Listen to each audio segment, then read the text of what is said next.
নমস্কার, আমি সুপর্ণা সুপুস কুকিং ওয়ার্ল্ডের আরও একটি নতুন রেসিপিতে সকলকে স্বাগত। শীতকাল মানে কিন্তু বাঙালির রান্নাঘরে ফুলকপি আর বাঁধাকপির রমরমা। আজ আমি তোমাদের সাথে শেয়ার করে নেব বড়ি দিয়ে একটা নিরামিষ ফুলকপির ডালনার রেসিপি। চলো কথা না বাড়িয়ে ভিডিওটা শুরু করা যাক। ভিডিওটি সম্পূর্ণ দেখার অনুরোধ রইল। রেসিপিটা বানানোর জন্য প্রথমে একটা কড়াই বসিয়ে কড়াইতে দিয়ে দিলাম বেশ কিছুটা পরিমাণ জল। জলের মধ্যে দিয়ে দিলাম হাফ চা চামচ লবণ এবং হাফ চা চামচের একটু কম হলুদের গুঁড়ো। এরপর এর মধ্যে দিয়ে দিয়েছিলাম বড় বড় টুকরো করে রাখা একটা মিডিয়াম সাইজের ফুলকপি। সমস্ত কপিগুলোকে জলের মধ্যে দেওয়া হয়ে গেলে জলের মধ্যে ভালো করে ডুবিয়ে দিতে হবে। এরপর একটু জাস্ট ভাপিয়ে নিতে হবে। অনেকেরই কিন্তু ফুলকপি বা বাঁধাকপি খেলে গ্যাসের সমস্যা দেখা যায়, তবে এইভাবে যদি ফুলকপিটা ভাপিয়ে জলটাকে ফেলে দিয়ে রান্না করা হয় তাহলে গ্যাস বা অম্লর সমস্যাটা অনেকটাই কমে যায়। দেখো, ফুলকপিটা কিন্তু এখন খুব ভালোভাবে ফুটে গেছে। এর থেকে বেশি আমি সিদ্ধ করব না, জাস্ট একটু জলটা যখন ভালো করে ফুটতে শুরু করবে তখনই একবার ভালো করে জলের মধ্যে সমস্ত কপিগুলোকে মিশিয়ে নামিয়ে জল ঝরিয়ে নেব। কড়াই বসিয়ে কড়াইতে দিয়ে দিলাম বেশ খানিকটা পরিমাণ সাদা তেল। তেলের মধ্যে এখন দিয়ে দিলাম 50 গ্রাম পরিমাণ বিউলির ডালের বড়ি। এখানে তোমাদেরকে একটা টিপস শেয়ার করি। বড়ি তেলের মধ্যে দেওয়ার সাথে সাথেই কিন্তু তেল টেনে নেয়। যদি ঠান্ডা তেলের মধ্যে তোমরা বড়িটাকে দিয়ে ভাজো তাহলে বড়ি কিন্তু তেল টানে না। বড়িটা ভালো করে ভাজা হয়ে গেলে দেখবে বড়ি থেকে কিন্তু তেল ছাড়তে শুরু করে দেয়। তোমরা কিন্তু এই টিপসটা ফলো করে একবার বড়ি ভেজে দেখতে পারো। আর যদি টিপসটা তোমাদের উপকারে লাগে তাহলে সেটা আমাকে কমেন্ট করে জানাতে ভুলো না। দেখো, এইভাবে কিন্তু নাড়াচাড়া করে গ্যাসের ফ্লেমটাকে হাইয়ে রেখে বড়িটাকে আমি ভাজা করে নিচ্ছি। বড়িটা এখন কিন্তু খুব সুন্দরভাবে ভাজা হয়ে গেছে। আশা করি দেখে বুঝতে পারছো বড়ি থেকে কিন্তু তেলটা ছাড়তে শুরু করে দিয়েছে। এই পর্যায়ে আস্তে আস্তে করে বড়িগুলোকে তুলে নিতে হবে। সমস্ত বড়িগুলো তোলা হয়ে গেলে ওই কড়াইয়ের মধ্যে দিয়ে দেব আরও সামান্য পরিমাণ তেল। রান্নাটা আমি সাদা তেলে করছি, তোমরা যদি চাও সর্ষের তেলেও করতে পারো। এরপর আগের থেকে জল ঝরিয়ে রাখা ফুলকপিগুলোকে দিয়ে দিতে হবে। গ্যাসের ফ্লেমটাকে মিডিয়ামে রেখে নাড়াচাড়া করে ফুলকপিটাকে বেশ লাল লাল করে ভেজে নিতে হবে। ফুলকপিটা সুন্দরভাবে ভেজে নিলে কিন্তু খুব সুন্দর একটা গন্ধ বেরোয়। রান্নাটার স্বাদটা কিন্তু তখনই ভালো আসে। তাই চেষ্টা করবে ফুলকপিটাকে খুব ভালোভাবে ভেজে নেওয়ার। ফুলকপিটা ভাজা হয়ে গেছে, এখন নামিয়ে নিচ্ছি। ওই কড়াইতে দিয়ে দিলাম আরও কিছুটা পরিমাণ সাদা তেল। তেলের মধ্যে দিয়ে দিলাম ফোড়নে একটা শুকনো লঙ্কা আর দুটো তেজপাতা। কিছুক্ষণ সময় নাড়াচাড়া করে ভেজে নেব। এরপর দিয়ে দেব হাফ চা চামচের মতো এখানে পাঁচফোড়ন।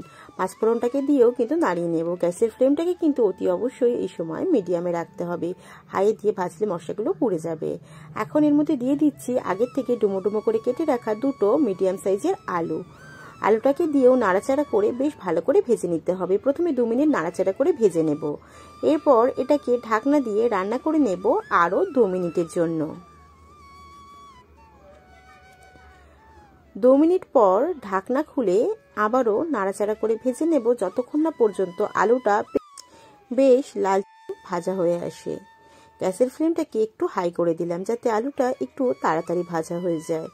দেখো, কথা বলতে বলতে কিন্তু আলুটা এখন ভাজা হয়ে গেছে। এই পর্যায়ে এর মধ্যে দিয়ে দিয়েছিলাম বড় সাইজের কেটে রাখা টমেটোটাকে একটু লম্বা করে কেটে নিয়েছিলাম।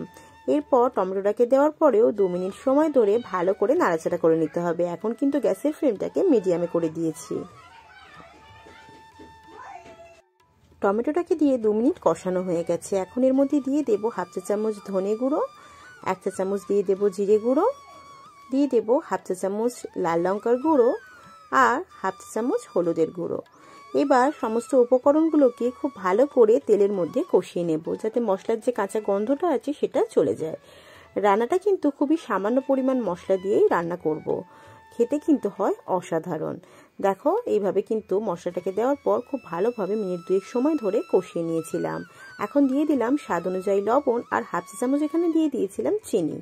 যেহেতু এটা নিরামিষ রান্না সেহেতু কিন্তু চিনিটা এখানে ব্যবহার করার চেষ্টা করো, তাহলে রান্নার স্বাদটা অনেক বেশি ভালো পাবে। চিনিটাকে দেওয়ার পরেও মিনিট 2 সময় ধরে ভালো করে কষিয়ে নিয়েছি। এখন এখানে দিয়ে দেব সামান্য একটু জল যাতে মশলাটা তলার থেকে পুড়ে না যায়। পুড়ে গেলে কিন্তু রান্নাটা খেতে ভালো হবে না। আগের থেকে ভেজে রাখা ফুলকপিগুলোকে এখন দিয়ে দিচ্ছি। ফুলকপিগুলোকে দেওয়ার পরেও বেশ কিছুক্ষণ সময় ধরে ভালো করে কষিয়ে নিতে হবে। যেহেতু এটা নিরামিষ রান্না, তাই একটু কষিয়ে কষিয়ে রান্নাটাকে করলে রান্নাটার স্বাদটা কিন্তু অনেক বেশি ভালো আসবে। তোমরা কিন্তু অতি অবশ্যই যে কোনো নিরামিষ দিনে অথবা এমনি কোনো দিনেও এই রেসিপিটা ট্রাই করতে পারো। আর যদি বাড়িতে বানাও, খেয়ে কেমন লাগলো সেটা আমাকে কমেন্ট করে জানাতে ভুলো না। তোমাদের কমেন্ট পেলে কিন্তু আমার রান্না করার উৎসাহটা আরও অনেক বেড়ে যায়। দেখো এখন কিন্তু ফুলকপিটাকে দিয়ে খুব ভালোভাবে কষানো হয়ে গেছে। ওই ধরো মিনিট 3-4 সময় ধরে ভালো করে কষিয়ে নিয়েছিলাম। এখন এর মধ্যে দিয়ে দেব পরিমাণ মতো গরম জল। রান্নাতে চেষ্টা করবে সবসময় গরম জল ব্যবহার করার, তাহলে রান্নার স্বাদটা কিন্তু অনেক বেশি ভালো আসে। যেহেতু রান্নাটা একটু মাখা মাখা হবে, তাই খুব বেশি জল এখানে ব্যবহার করব না। আর সবজিগুলো ভাজতে ভাজতে অলরেডি সিদ্ধ হয়ে গেছে। এরপর নাড়াচাড়া করে ভালো করে ঝোলের মধ্যে সমস্ত সবজিগুলোকে মিশিয়ে দেব এবং এরপর গ্যাসের ফ্লেমটাকে হাই করে দিয়ে ঢাকনা দিয়ে অপেক্ষা করব যতক্ষণ না পর্যন্ত ঝোলটা খুব ভালোভাবে ফুটে আসছে।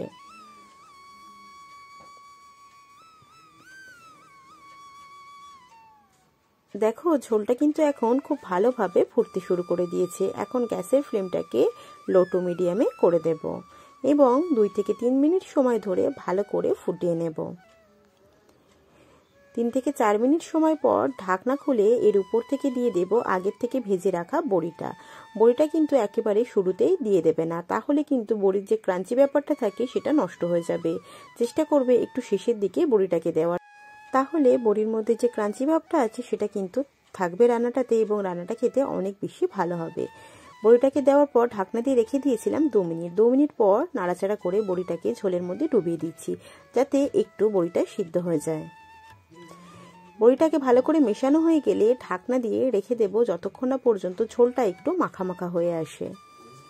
তোমরা কিন্তু দুপুরে ভাতের সাথে কিংবা রুটির সাথেও এই রেসিপিটা বানিয়ে খেতে পারো। দুটোর সাথেই কিন্তু অসাধারণ খেতে লাগে। দেখো ভালো করে মেশানো হয়ে গেছে, এখন এটাকে ঢাকনা দিয়ে রেখে দিচ্ছি। মিনিট 3-4 পর ভালো করে কিন্তু ঝোলটা এখন মাখা মাখা হয়ে এসেছে। এর থেকে বেশি আর ঝোলটা শুকনো করব না। তোমরা যদি চাও এর থেকেও শুকনো কিন্তু ঝোলটাকে করতে পারো, তবে এরকম মাখা মাখা রাখলেই রান্নাটার স্বাদটা অনেক বেশি ভালো আসে।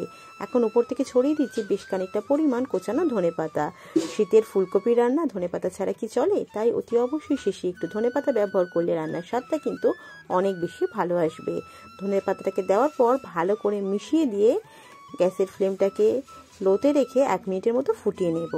তারপর গ্যাসের ফ্লেমটাকে বন্ধ করে দিয়ে ঢাকনা দিয়ে রেখে দেব 5 মিনিটের জন্য। তাহলে কিন্তু তৈরি হয়ে যাবে বড়ি দিয়ে এই নিরামিষ ফুলকপির ডালনার রেসিপিটা। এই ছিল আজকে আমার রেসিপি। ভিডিওটি যদি তোমাদের ভালো লেগে থাকে তাহলে অবশ্যই লাইক, কমেন্ট এবং শেয়ার করে দিও। যারা আমার চ্যানেলে নতুন, আমার চ্যানেলটিকে সাবস্ক্রাইব করে দিয়ে আমার পাশে থেকো। দেখা হচ্ছে তোমাদের সাথে পরবর্তী রেসিপিতে। ততক্ষণে সকলে ভালো থেকো, সুস্থ থেকো। টাটা।